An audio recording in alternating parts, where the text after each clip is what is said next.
a non-partisan parliamentary monitoring organization in Kenya that tracks all parties. They're saying 14 out of 281. I mean, we can run through some of them. President Ruto said he would give free internet and phone calls to Kenyans. He hasn't. He said he would start an inquiry into cronyism. He has not. He said he would ratify the International Convention Against Enforced Disappearances.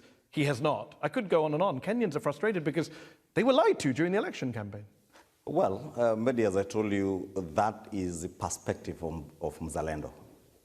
And that is their target. Well, has he ratified the International Convention Against Enforced Disappearances? We have ratified very many international conventions. But has he ratified the International Convention Against Enforced? He said he would do it straight as he comes to power. It's been 2.5 years. He could do it with a stroke of his pen. Why has he not done it? He is yet to ratify, but it is what are we waiting for? Work in progress.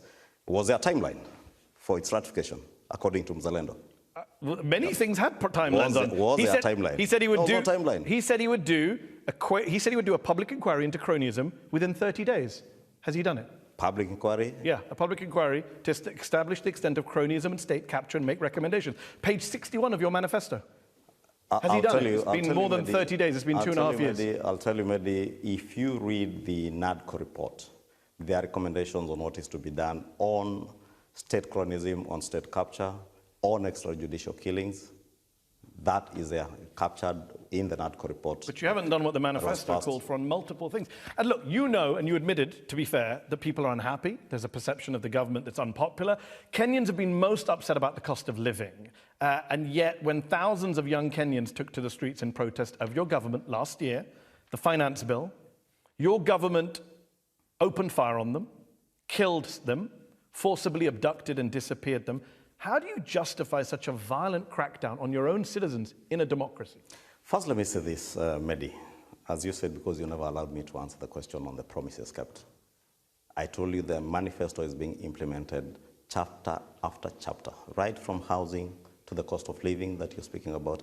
Because, of course, you cannot judge what was to be done in 5 years, in a short 2 years. Well, some of them you said you would do in 30 days, and you haven't. But just deal with the violence. How do you justify what happened last summer in Kenya? Now I'm coming to that. You said the cost of living. I can tell you what we've done with the cost of living, from the subsidizing of production rather than subsidizing consumption, as we promised in our campaigns.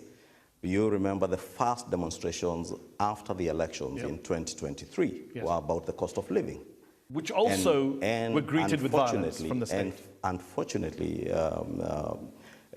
all demonstrations end up with deaths, which is a very unfortunate incident. And it is not true that people demonstrate and you open fire. It is just the nature of